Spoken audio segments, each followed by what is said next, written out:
Indian super league football আইএসএল-এ আজ মুখোমুখি হয় গোয়া এবং মুম্বাই সিটি।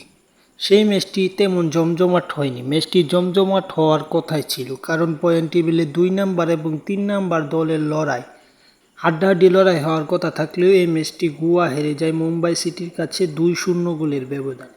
এবং 2-0 গোলের ব্যবধানে হেরে যাওয়ায় চ্যাম্পিয়ন রেস থেকে কিছুটা ছিটকে গেছে, কারণ চ্যাম্পিয়ন রেসে থাকতে হলে শীর্ষে থাকতে হবে দলগুলোকে, এবং সেই প্রত্যাশা নিয়ে খেলেছে তারা। এবং মুম্বাই সিটি এই ম্যাচটিতে 2-0 গোলের মাধ্যমে জয়ের মাধ্যমে পয়েন্ট টেবিলে 2 নম্বরে উঠে এসেছে বা 2 নম্বর স্থানটা শক্ত করেছে।